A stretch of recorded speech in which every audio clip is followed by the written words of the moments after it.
Hello dear students, जय हिंद। आप पढ़ रहे हैं physics with Rahul Giri.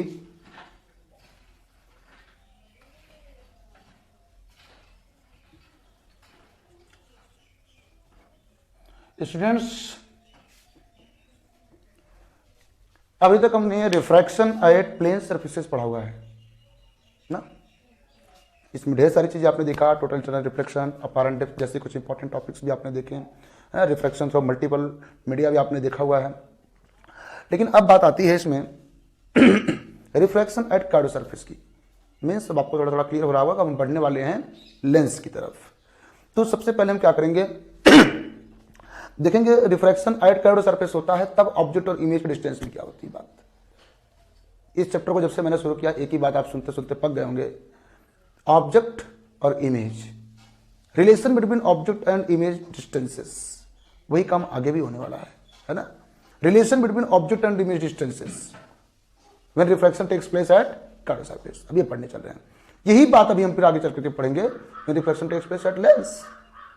Lens में वही चीज पढ़ेंगे। मतलब पूरे इस चैप्टर में रे ऑप्टिक्स में एक ही बात की चर्चा है, distance of object, distance of image, है ना, ऑब्जेक्ट एंड इमेज। आइए तो देखते हैं refraction at curved surface.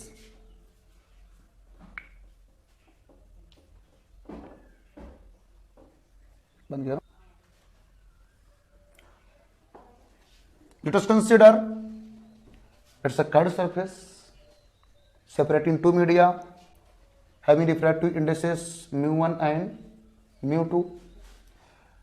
We consider mu2 is greater than mu1.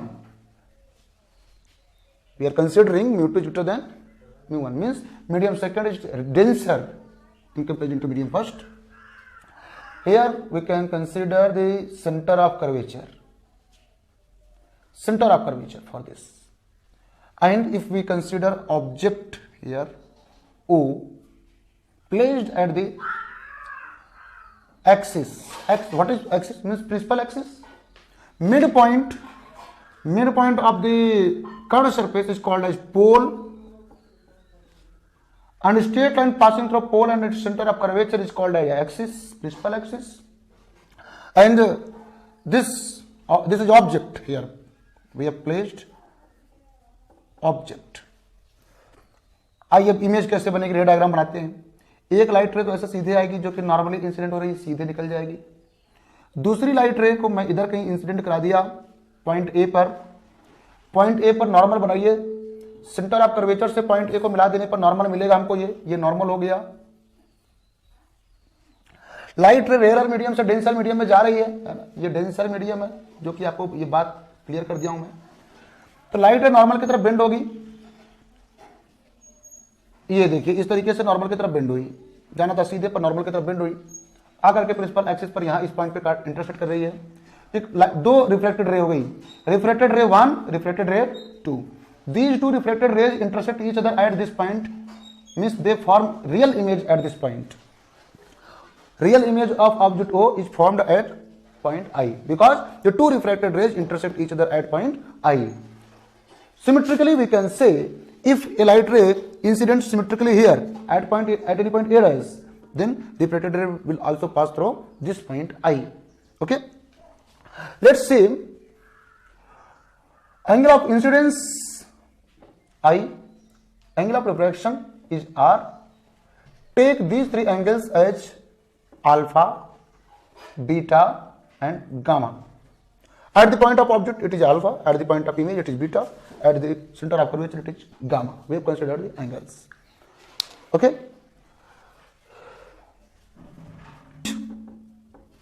Snell's law at point A, Snell's law use करते हैं तो होगा क्या होगा, sine I upon sine r is equal to mu two upon mu one. आपने तो इसे पढ़ा हुआ इजीली। या इसी को दूसरे तरीके से लिखे हैं mu one sine i is equal to mu two sine r. But for small aperture यहां पर सारे कंसिडरेशन स्मॉल अपर्चर के लिए लिए जाएंगे सारी बातें। तो स्मॉल अपर्चर के लिए होगा क्या, ये जो एंगल्स हैं बहुत छोटे कंसिडर किए जाएंगे, सारे के सारे एंगल्स वेरी स्मॉल कंसिडर किए जाएंगे। तो यहाँ पे नेक्स्ट पॉइंट यहाँ पे क्रिएट होता है फॉर स्मॉल अपर्चर क्या हो जाएगा, i and r tends to 0। Small aperture छोटे अपर्चर के लिए एंगल आई और एंगल आर दोनों बहुत छोटे होंगे, और जो दोनों बहुत छोटे होंगे तो this implies that sine i tends to i and sine r tends to r. This implies that μ1 i is equal to μ2 r, equation number 1। Okay, अब आइए इसको हम अल्फा बीटा और गामा के टर्म में ले आने की कोशिश करते हैं। क्यों? क्योंकि धीरे धीरे हम इसको ऑब्जेक्ट डिस्टेंस और इमेज डिस्टेंस में इस फॉर्मूले को कन्वर्ट करने जा रहे हैं, है ना। तो इसके लिए हमको आई और आर को अल्फा बीटा और गामा के टर्म में ले आना होगा। तो कैसे ले आते हैं देखिएगा। पहली बात तो एंगल आई की बात कर लीजिए। एक ट्राइंगल AOC जिसका एक्सटीरियर एंगल है आई, है कि नहीं, ध्यान दीजिए AOC, ये देखिए साइड को सीधा आगे बढ़ा दिया गया तो एक्सटीरियर एंगल बन गया ये आई। तो आई equal to alpha plus gamma लिखा जा सकता है ना। यहां पे मैं लिखूं फ्रॉम ट्राइंगल, क्या नाम है, AOC क्या होगा, आई इक्वल टू होगा alpha plus gamma, i equal to alpha plus gamma. Equation number 2 हो गया। एंड दूसरा ट्राइंगल देखिए ACI में gamma is the exterior angle, IC को आगे बढ़ा दिया गया तो गामा बन गया है। इन ट्राइंगल ACI क्या है, gamma equal to r plus beta implies that r equal to gamma minus beta, beta बदल जाए माइनस हो गया। Equation number 3। अब आप इजीली दे सकते हैं इक्वेशन नंबर 1, 2, 3 को एक साथ किया जाए तो क्या होगा, from equations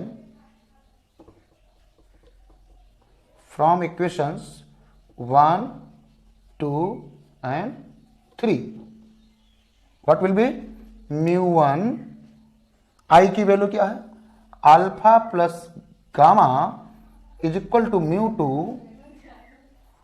gamma minus beta. Okay, now multiply μ1 alpha plus μ1 gamma is equal to μ2 gamma minus μ2 beta. Alpha beta को एक तरफ, गामा वालों को एक तरफ ले करें तो हो जाएगा μ1 alpha plus μ2 beta is equal to μ2 gamma minus μ1 gamma. μ1 alpha plus μ2 beta is equal to μ2 minus μ1 gamma. जरा विचार कीजिए, अब अल्फा बीटा गामा की वैल्यू ले आए, क्योंकि अपर्चर छोटा है तो अल्फा बीटा और गामा भी छोटे होंगे, है ना। सिंस अपर्चर इज स्मॉल, क्या aperture is taken small, therefore alpha is nearly equal to tan alpha. Think it, alpha is nearly equal to tan alpha and draw a perpendicular from this. ये देखिए, ये P और इसका नाम हम दे रहे हैं P dash, nearly P and P dash are seems to coincide with each other. ये सेपरेट अलग अलग पोजीशन पे हैं, लेकिन ऐसा माना जाएगा ये दोनों एक दूसरे पे कोइंसाइड कर रहे हैं, ऐसा माना जाएगा। कब जब अपर्चर छोटा लिया जाएगा, अपर्चर मतलब इसकी साइज बहुत छोटी ली जाएगी। तो tan alpha equal to perpendicular AP dash upon OP dash, AP dash upon OP dash. अब मैंने कहा OP डैश को हम OP लिख सकते हैं, क्या लिख सकते हैं, OP। तो AP डैश अपॉन OP। ऐसे हम बीटा की बात करें तो beta is nearly equal to tan beta, tan beta, और tan बीटा मीन्स ये देखिए ट्राइंगल ही AP डैश आई, तो हो जाएगा perpendicular AP dash upon P dash I, AP dash upon P dash I. This is nearly equal to AP dash upon PI। All the distances are measured from the pole, है ना। अब for short aperture P dash and P are seems to coincide with each other. ऐसे gamma के लिए gamma is nearly equal to tan gamma is equal to tan gamma की value perpendicular upon base AP dash upon P dash C। This will be equal to AP dash upon PC, क्योंकि aperture छोटा। Okay, अब आइए इस पर हम बात करते हैं अल्फा बीटा गामा की वैल्यूज को। इक्वेशन नंबर यहां जो हमने बना हुआ 4, इसको हमें मानना पड़ेगा इक्वेशन नंबर 4। इक्वेशन नंबर 4 में जो है इन वैल्यूज को पुट करते हैं। ये तीनों को कंबाइंड फॉर्म इक्वेशन नंबर 5 मान लेते हैं हम। तो फ्रॉम इक्वेशन 4 एंड 5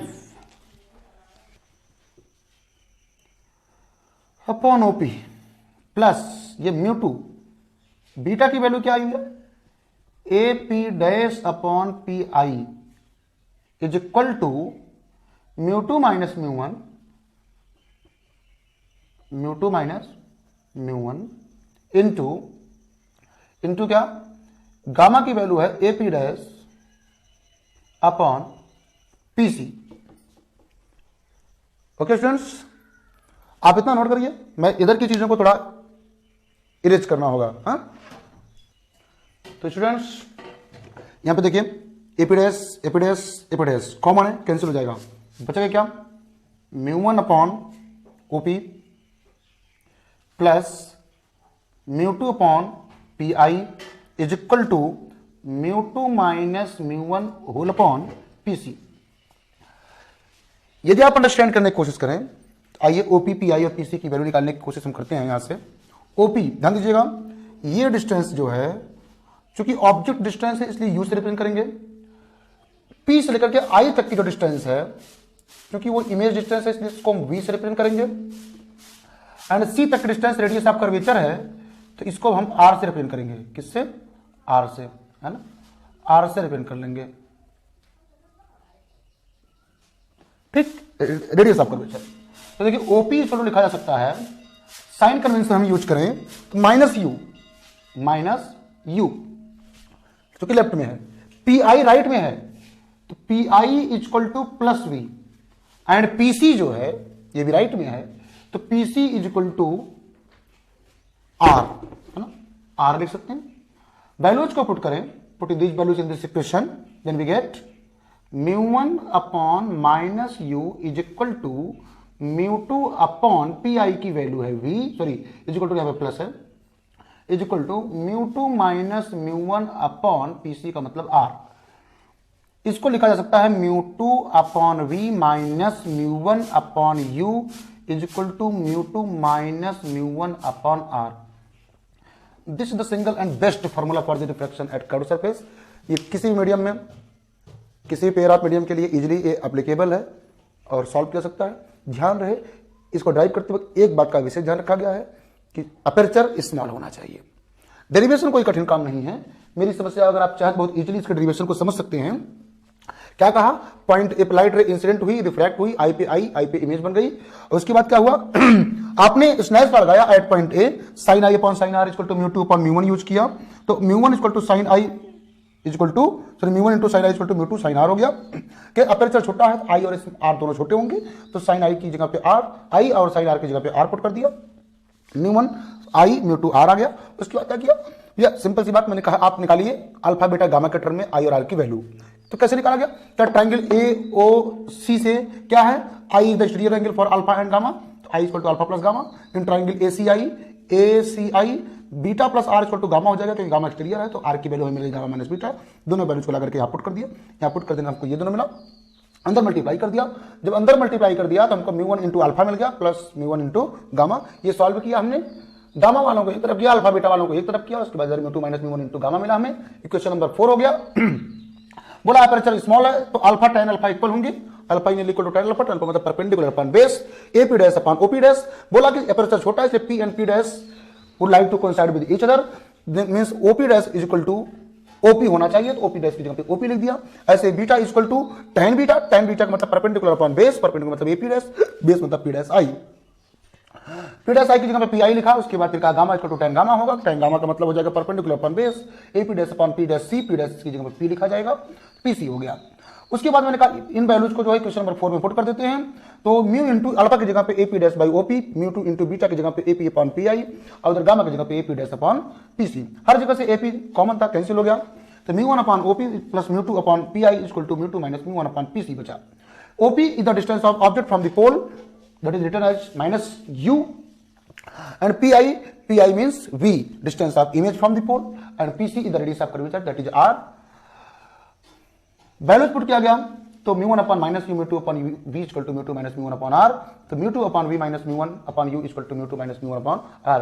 इस फार्मूला को स्टूडेंट्स आराम से बहुत अच्छे से समझ लीजिएगा, ये फार्मूला हर जगह है। किसी प्रकार से यहां पे मैंने जो इमेज रियल बना दिया है ना, कभी ऐसा आप रिफ्लेक्शन कराते तो लाइट रे कहीं और से जाती, इमेज वर्चुअल ही बन सकती है, जरूरी नहीं कि इमेज रियल ही बनेगी, लेकिन इमेज रियल बने चाहे वर्चुअल बने, फार्मूला आपको यही मिलने वाला है। सरफेस जो कॉन्वेक्स लिया मैंने, कॉन्वेक्स सरफेस जो लिया हुआ है, अगर ये कॉन्वेक्स की जगह पे कॉन्केव सरफेस होता तो भी फार्मूला आपको यही मिलता। बात समझ रहे हैं स्टूडेंट्स? ओके। और म्यू1 क्या है? म्यू1 is the medium from which light ray incident at the surface, and म्यू2 is the medium in which light ray is refracted. म्यू2 वो मीडियम है जिसमें लाइट रिफ्लेक्ट हो रही। ध्यान देना, हमें इस तरीके से वैल्यू को पुट करना है और साइन कन्वेंशन यूज करना है। Use sign convention during solving the problem, है ना।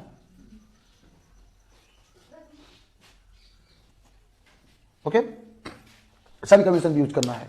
आइए अब हम बात करते हैं मैग्निफिकेशन कैसे निकालेंगे। मैग्निफिकेशन के लिए तो स्टूडेंट्स हम क्या देखने चल रहे हैं? Lateral magnification for refracting spherical surface, मतलब जो हमने फार्मूला वो ड्राइव किया अभी, है ना, उसी केस में अगर ऑब्जेक्ट पॉइंट ऑब्जेक्ट ना होकर के किसी हाइट का ऑब्जेक्ट होगा तो मैग्निफिकेशन क्या आएगा। तो ये देखिए मैंने ऑब्जेक्ट यहां पे बना दिया है, कोई ए बी है। एक लाइट रे इसके फुट से आएगी, ध्यान दीजिएगा, फुट से आएगी, सीधे रिफ्लेक्ट होकर के सीधे जाएगी, है ना। μ1 रिफ्रैक्टिव इंडेक्स इसका है, μ2 इसका है, μ2 इज ग्रेटर देन μ1 है, मींस डेंसर मीडियम में लाइट रे आ रही है। तो इतना तो श्योर है, ध्यान दीजिएगा स्टूडेंट्स, इतना तो श्योर है, फुट की इमेज इस प्रिंसिपल एक्सिस पर ही बनेगी। फुट की इमेज प्रिंसिपल एक्सिस पर ही बनेगी। भाई फुट से आने वाली दूसरी रे जहां पे आकर के इंटरसेक्ट कर देगी, फुट की इमेज वहां बन जाएगी, वो तो क्लियर है। और जहां पे फुट की इमेज बनेगी वहीं पर टॉप की इमेज थोड़ा सा नीचे बनेगी। क्यों नीचे बनेगी? देखिएगा, यहां पर माना कि किसी एंगल पर लाइट रे आकर के इंसिडेंट हुई, ये एंगल ऑफ इंसिडेंस हो जाएगा ना। फिर क्या होगा? लाइट सीधे ना जाकर के नॉर्मल की तरफ, ये प्रिंसिपल एक्सिस यहां पर नॉर्मल है ना, नॉर्मल की तरफ बेंड होते हुए आगे बढ़ जाएगी। ओके, कौन सी पोजीशन पे बनेगी हमको एग्जैक्ट नहीं पता है, बट प्रिंसिपल एक्सिस से टच होकर के ये इन्वर्टेड इमेज बनेगी, इतना तो क्लियर है, आप लोग भी समझ रहे होंगे। अगर ये रे नीचे होकर के सेकंड मीडियम में प्रिंसिपल एक्सिस के नीचे ही है, तो दूसरी रे आप चाहे यहां इंसिडेंट कराओ चाहे यहां इंसिडेंट कराओ, नीचे की तरफ ही कहीं कहीं इसको आकर के इंटरसेक्ट करेगी, है ना। आप दूसरी रे इंसिडेंट करा सकते हैं, जैसे माना कि अगर आप यहां पे कराना चाहते हैं, मैं एग्जांपल के लिए मैं बस ऐसे ही थोड़ा सा, ये देखिए यहां पर नॉर्मल हो जाएगा ना, ये ऐसे नॉर्मल हो जाएगा, लाइट रे सीधे जाने के बजाय ऐसे रिफ्लेक्ट होकर के जाएगी, कहीं यहीं पर इंटरसेक्ट करेगी, है ना। तो आपको समझाने के लिए सिर्फ मैंने बनाया, बाकी तो इसका रिफ्रैक्ट मतलब मीडियम डिसाइड करना पड़ेगा, कौन सा मीडियम है। फिर स्नेल्स लॉ की हेल्प से एंगल ऑफ इंसिडेंस के लिए एंगल ऑफ रिफ्लेक्शन आप पता कीजिए, फिर आप रिफ्लेक्टेड रे ड्रॉ कर दीजिए, दोनों रिफ्लेक्टेड रे जहां पे इंटरसेक्ट करेंगी टॉप का इमेज वहीं पे बन जाएगा। ओके, तो इसमें बहुत बड़ा पॉइंट वो नहीं है, हम सिंपली देख लें, इमेज को किसी पॉइंट पे मान लें, ऑब्जेक्ट ए बी की image A dash B dash बन रही है। अब इमेज की लेंथ ऑब्जेक्ट की लेंथ से थोड़ा डिफरेंट है, इसी लेंथ के रेशियो को लेटरल मैग्निफिकेशन कहते हैं। Lateral magnification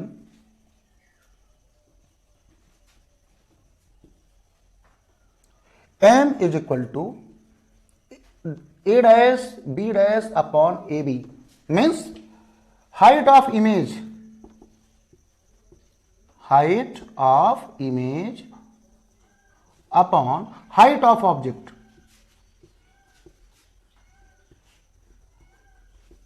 object HO upon sorry HI upon HO। Okay, आइए रिलेशन निकालते हैं इनमें, और ऑब्जेक्ट डिस्टेंस इमेज डिस्टेंस में क्या रिलेशन है। ऑब्जेक्ट डिस्टेंस यहां से हम U मान लेते हैं, क्या मान लेते हैं? U। और यहां से इमेज डिस्टेंस क्या मान लेते हैं? V। जरा विचार करिए आप स्नेल्स लॉ पर, क्या applying Snell's law at point P using Snell's law at point P, क्या हो जाएगा? Sine I upon sine R is equal to μ2 upon μ1। लेकिन अगर अपर्चर स्मॉल है, क्या अपर्चर स्मॉल है, तो ये जो एंगल्स हैं बहुत छोटे हो जाएंगे, है कि नहीं। For small aperture for small aperture या फॉर स्मॉल ऑब्जेक्ट मींस जिसके लिए एंगल ऑफ इंसिडेंस स्मॉल हो। Overall for small angle of incidence, अगर एंगल ऑफ इंसिडेंस छोटा है तो एंगल ऑफ रिफ्लेक्शन भी छोटा होगा। Sine i will be nearly equal to i, this will be nearly equal to tan i, okay, and sine r will be nearly equal to r, this will be nearly equal to tan r, okay।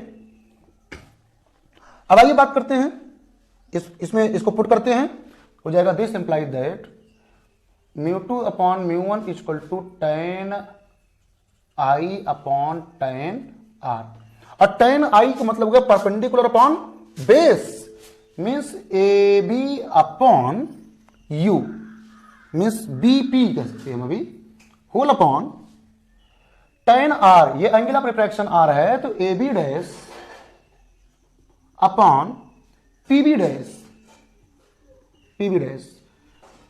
Means μ2 upon μ1 is equal to हो जाएगा A B upon B P into P B dash upon A B dash.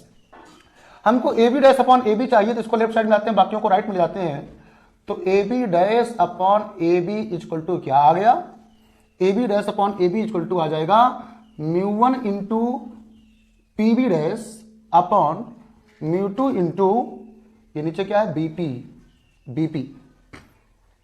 Values को put करते हैं इसमें, क्या values हैं, ए B dash का मतलब हाइट ऑफ इमेज, मतलब एच आई जो कि नीचे की तरफ है तो नेगेटिव लिया जाएगा, और ए बी मतलब हाइट ऑफ ऑब्जेक्ट जो कि ऊपर की तरफ है तो पॉजिटिव लिखा जाएगा, and PB dash is the distance of image and it is in right side from the pole, therefore it is taken as positive, and BP is the distance of object from the pole which is towards left, therefore it is taken as negative। Minus में लिया जाएगा, values को put करते हैं यहाँ पे, क्या आ जाएगा, minus H I upon H O is equal to μ1 upon μ2 into PB dash की वैल्यू कितनी भैया, v अपॉन बीपी मतलब माइनस यू, ये माइनस माइनस कैंसिल हो जाएगा तो आएगा क्या, मैग्निफिकेशन आ गया H I upon H O is equal to μ1 into V upon μ2 into U. This is the formula for magnification through refracting spherical surface.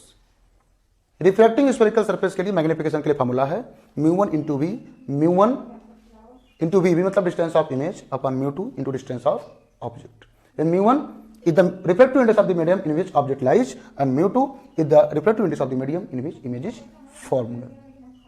Okay students, आते हैं इस पर आगे क्वेश्चंस पर।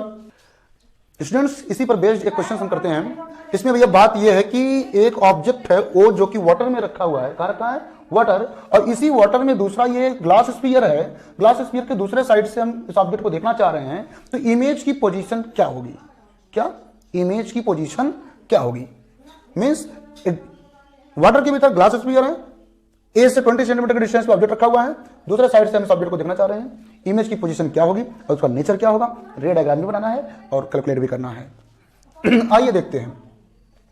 देखिए भैया यहां पे जब एक बार लाइट रे आकर के सरफेस पर इंसिडेंट होगी, है ना, देखिए यहां से इस तरीके से आकर के माना कि लाइट रे इंसिडेंट हुई, यहां पर नॉर्मल जो होगा वो तो ऐसा होगा ना, नॉर्मल ऐसा होगा। वही रिफ्लेक्शन वाली केस, बाहर क्या है, वाटर है, बाहर वाटर है, इसका रिफ्रैक्टिव इंडेक्स जिसको μ1 लिख रहे थे μw है, मतलब 4/3 है, और अंदर ग्लास है, ग्लास का रिफ्रैक्टिव इंडेक्स ये दिया हुआ है ना, ग्लास, ठीक। लाइट रे का रिफ्लेक्शन होगा, नॉर्मल की तरफ बेंड होगी, किधर, नॉर्मल की तरफ बेंड होगी, ये ऐसे गई, मान लीजिए पॉसिबिलिटी है, कुछ भी हो सकता है, लाइट रे ऐसे गई, तो अब ये आगे बढ़ाने पर देखिए, एक तो ऐसे नॉर्मल इंसिडेंट हुई सीधी जाएगी, दूसरी इधर घूम गई, ये आगे जाकर के कहीं से मिलेगी ऐसा संभावना तो है नहीं, ये पीछे बढ़ाने पर मिल सकती है, लेकिन किधर मिलेगी हमको कुछ नहीं पता है। आइए पहले फार्मूला से कैलकुलेट करते हैं, उसके बाद रे डायग्राम बनाते हैं तो बेटर होगा। क्या सरफेस, ये जो कॉन्वेक्स सरफेस पर है इस पर रिफ्लेक्शन हो रहा है, इसके लिए डिस्टेंस ऑफ ऑब्जेक्ट हो जाएगा u इक्वल टू -20 सेंटीमीटर। इसके लिए रेडियस ऑफ कर्वेचर हो जाएगा +10 सेंटीमीटर। और उसके बाद फार्मूला हम यूज करें μ2 upon v minus μ1 upon u is equal to μ2 minus μ1 upon r। Very simple, μ2 का मतलब यह है ग्लास का रिफ्रैक्टिव इंडेक्स यानी 3/2, v मतलब डिस्टेंस ऑफ इमेज जो कि हमें फाइंड करना है, माइनस μ1 की वैल्यू है मतलब वाटर का जो बाहर मीडियम है 4/3 अपॉन u की वैल्यू यहां पे दिया -20 इज इक्वल टू μ2 की वैल्यू वही 3/2 माइनस 4/3 होल अपॉन r की वैल्यू है पॉजिटिव 10। ये हो गया 3/2 upon v is equal to, या पहले इसको प्लस कर नहीं उधर ही कर लें, क्या हो जाएगा, पहले इसको सॉल्व करेंगे 9 माइनस 8/6/10 माइनस ये 4/60, ये माइनस माइनस प्लस हुआ था, उधर गया फिर से माइनस हुआ। ये आ रहा है 3/2 v इज इक्वल टू, ये कितना आ जाएगा 1/60 minus 4/60 is equal to minus 3/60। Okay, अब ये हो जाएगा 1 upon v equal to 2/3 into minus 3/60, 2 जाके मल्टीप्लाई 3 जाके डिवाइड, 3 से कैंसिल हुआ, 1 अपॉन v इक्वल टू आ गया -1 अपॉन 30, v इक्वल टू आ गया -30 सेंटीमीटर। क्या गजब की बात आ गई स्टूडेंट्स, सोचने की बात है। v की वैल्यू आई -30, कहां से मेजर की जाएगी, कहां से, a से मेजर की जाएगी, किधर, राइट या लेफ्ट, लेफ्ट, मतलब 20 सेंटीमीटर का ऑब्जेक्ट है, इमेज 30 पे बन रही है, मतलब और पीछे बनेगी। कहा क्या होगा, इमेज जो बनेगी वो और पीछे बनेगी। यानी रे डायग्राम अगर मैं बनाऊं, देखिए ऐसा बनेगा रे डायग्राम। ये देखिए 20 सेंटीमीटर पर ऑब्जेक्ट है, ऑब्जेक्ट O फ्रॉम A, ये डिस्टेंस कितना है 20 सेंटीमीटर। और यहां पे कहीं जाकर के इमेज बनेगी क्योंकि ये डिस्टेंस होगी यहां से 30 सेंटीमीटर। ये केस है, यानी जो रे यहां पे गई है, नॉर्मल ड्रॉ किया गया, एंगल ऑफ रिफ्रैक्शन उसका ऐसा रहेगा कि पीछे बढ़ाएंगे इस पॉइंट I से डाइवर्ज होती हुई ये रे फील होगी। और उसके बाद अब फिर देखिए यहां पे नॉर्मल ड्रॉ किया जाए, तो चूंकि अब रिफ्रैक्शन दूसरे वाले सरफेस पे हो रहा है, ध्यान दीजिएगा, रिफ्रैक्शन ये जो ग्लास टू वाटर इंटरफेस है, ग्लास टू वाटर इंटरफेस, इस पर रिफ्रैक्शन होगा, इस पर रिफ्रैक्शन होगा, तो पॉइंट बी जो है पोल होगा। अब पॉइंट बी से distance of object, point B मतलब इस सरफेस के लिए ऑब्जेक्ट कौन बनेगा, इस सरफेस के लिए इंसिडेंट रे के अकॉर्डिंग ऑब्जेक्ट आई बनेगा। ओके, तो इस सरफेस के लिए यहां पे इस पॉइंट को मैं पी मान लूं, इस पॉइंट को मैं क्यू मान लूं, है ना, for incident ray P Q, refracting surface is Q B, for this refracting surface Q B object is I, therefore distance of object for second refracting surface, second refracting surface, distance of object u is equal to क्या हो जाएगा, देखिए ये distance तो है 30 plus ये distance है 20, radius 10 है, डायमीटर 20 हो जाएगा, सामने माइनस लगेगा यानी -50 centimetre. And radius of curvature तो वही रहेगा बट नेगेटिव लिया जाएगा, क्यों, क्योंकि बी के रिस्पेक्ट में देखा जाए तो रेडियस लेफ्ट साइड में है, ये नेगेटिव लिया जाएगा। और अब फिर से वही फार्मूला हम यूज करने जा रहे हैं, μ2 upon v minus μ1 upon u equal to μ2 minus μ1 upon r। क्यों, क्योंकि रिफ्लेक्टिंग एट कर्व सरफेस के लिए फार्मूला यही यूज होगा। अब की बार μ2 का काम कौन कर रहा है, वाटर कर रहा है, कौन कर रहा है, ये वाटर जो है μ2 का काम कर रहा है, तो μ2 की जगह पर रिफ्रैक्टिव इंडेक्स ऑफ वाटर लिखा जाएगा जो कि 4/3 है अपॉन v जो कि हमें निकालना है, माइनस μ1 का काम आपकी बार ग्लास कर रहा है क्योंकि इंसिडेंट रे ग्लास में है, तो यहां पे 3/2 लिखा जाएगा। एंड डिस्टेंस ऑफ ऑब्जेक्ट कितनी हमने फाइंड किया हुआ है, -50 इज इक्वल टू μ2 की वैल्यू फिर से 4/3 माइनस μ1 की वैल्यू 3/2 होल अपॉन r की वैल्यू -10। ओवरऑल यहां पे आ रहा है 4/3 अपॉन v इज इक्वल टू, ये देखिए भैया यहां से आ जाएगा क्या, 8 माइनस 9/6 अपॉन -10, यह जगह नेगेटिव हो जाएगा -3/100। तो स्टूडेंट्स इसको आप सॉल्व करेंगे तो क्या आएगा, 4/3 into v is equal to क्या आएगा, -1/-60 -3/100। ये माइनस कैंसिल हो जाएगा, फिर क्या आ रहा है 4/3 v is equal to LCM कितना आ जाएगा इसका 300, 5 -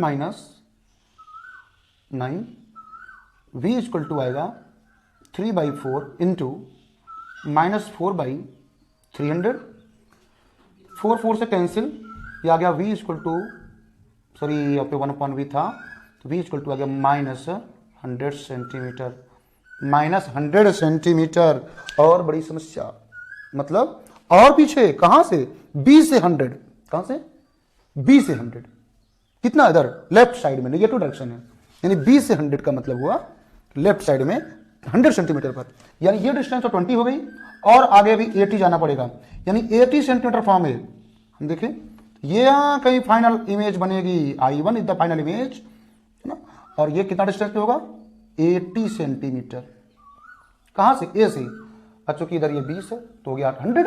ओवरऑल रे डायग्राम कैसे बनेगा, तो सर यहां पे कैसे आ जाएगी, तो सिंपल सी बात है, क्योंकि ये ग्लास है, रिफ्रैक्टिव इंडेक्स 1.5, वाटर 1.3, रेयर में जा रही लाइट रे, तो नॉर्मल से दूर हटेगी, क्या होगा, नॉर्मल से दूर हटेगी, जो सीधे जाना चाहिए था थोड़ा सा वो नॉर्मल से दूर हटते हुए जाएगी, तो इसको पीछे बढ़ाएंगे, ये कहीं यहां से आती हुई फील होगी, समझ रहे हैं, ये कहीं यहां से आती हुई फील होगी। जो फाइनल रिफ्लेक्टेड रे है नॉर्मल से थोड़ा दूर हटी, तो आगे बढ़ाने कहीं नहीं मिलेगी, पीछे बढ़ाने पर यहां से जाती हुई फील हो रही है, अतः फाइनल इमेज कहां बनेगी, कहीं यहां पर बनेगी। तो ओके स्टूडेंट्स, मुझे लगा आपको ये कॉन्सेप्ट बिल्कुल अच्छे तरीके से समझ में आया होगा, है ना, क्योंकि ये बात मैं पहले भी क्लियर कर चुका हूं, किसी भी सरफेस के लिए ऑब्जेक्ट का काम वही करता है जो इंसिडेंट रे बताती है। इंसिडेंट रे क्या बताती है कि भाई किस पॉइंट से वो आ रही है या किस पॉइंट की तरफ जा रही है, दो में से एक ही बात होगी। तो यहां पर पता है कि किस पॉइंट से आ रही है, आई से आ रही थी, तो I is the object for surface क्यूबी, ऑब्जेक्ट हो गया, तो इमेज के लिए हमने निकाला डिस्टेंस -100। ओके स्टूडेंट्स, आते हैं नेक्स्ट टॉपिक पे। स्टूडेंट्स, इस ऑब्जेक्ट का मैग्निफिकेशन कितना आया, इसका मैग्निफिकेशन क्या आएगा, मतलब ऑब्जेक्ट ओ और इमेज की साइज सेम रहेगी या कुछ डिफरेंट रहेगी, पॉइंट है तो पॉइंट रहेगा, क्या बनेगा, मतलब साइज में क्या चेंज आएगा, तो मैग्निफिकेशन निकालते हैं। क्या निकालते हैं, मैग्निफिकेशन, फॉर्मूला होता है m equal to μ1/v/μ2 into u। μ1 मतलब सराउंडिंग का रिफ्लेक्टिव इंडेक्स, सराउंडिंग, ये पहले वाले सरफेस पे देख लीजिए, एट ए क्या होगा, μ1 की वैल्यू है, ये बाहर वाटर है 4/3 into v, distance of image, distance of image -30 आई हुई है, अपॉन μ2 की वैल्यू कितनी है, μ2 की वैल्यू है 3/2 into u, distance of object इसके लिए है -20, रख करके वैल्यूज को सॉल्व किया गया 8/9 इंटू 30/20, इसको आप सॉल्व कर देंगे, क्या आ जाएगा 4/3 मीन्स 4/3, थोड़ा सा मैग्निफिकेशन हुआ है, ऐसा दिखाई दे रहा है, थोड़ा मैग्निफिकेशन होगा। ये तो पहली बार जब रिफ्लेक्शन हुआ तब का मैग्निफिकेशन है, दूसरी बार जब रिफ्लेक्शन होगा तो मैग्निफिकेशन कितना होगा, जरा सोचिए, दूसरी बार जब रिफ्लेक्शन होगा एट सेकेंड सरफेस, है ना, एट सेकेंड सरफेस, तब जो है मैग्निफिकेशन m2 इक्वल टू वही कहानी, μ1/v/μ2 इंटू u। μ1, यहां पे μ1 का काम कौन कर रहा है, ग्लास का रिफ्लेक्टिव इंडेक्स है जो कि 3/2 लिखा जाएगा, इसके लिए डिस्टेंस ऑफ इमेज हमने 100 फाइंड किया हुआ था, तो -100 लिखा जाएगा, अपॉन μ2 कितना फाइंड किया हुआ, μ2 की वैल्यू यहां पे काम कर रहा है, μ2 का वाटर, तो 4/3 इंटू ये क्या बोलते हैं डिस्टेंस ऑफ ऑब्जेक्ट, तो b के लिए डिस्टेंस ऑफ ऑब्जेक्ट हमने -50 फाइंड किया हुआ था, इसको हम सॉल्व करते हैं तो क्या आता है 9/8 इंटू 2, ओवरऑल 9/4।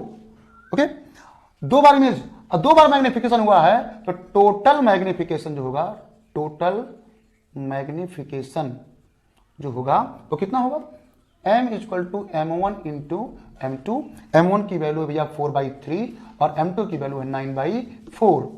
ओके, तो ओवरऑल ये आ जाएगा 3 टाइम्स इमेज की साइज जो होगी ऑब्जेक्ट की साइज की 3 टाइम्स होगी। यानी अगर हम यहां पर ऑब्जेक्ट कोई बना दें, ये देखिए ऑब्जेक्ट ए बी हमने बना दिया है, सॉरी ये ऑब्जेक्ट का कुछ दूसरा XY बना दिया है, और इसके लिए 3 मिलीमीटर कर दिया है ना, if HO equal to 3 centimetre then HI equal to m into HO, यानी 3 इंटू 3 इक्वल टू 9 सेंटीमीटर, तब इमेज की जो साइज होगी वो 9 सेंटीमीटर होगी, वर्चुअल होगी, इरेक्ट होगी।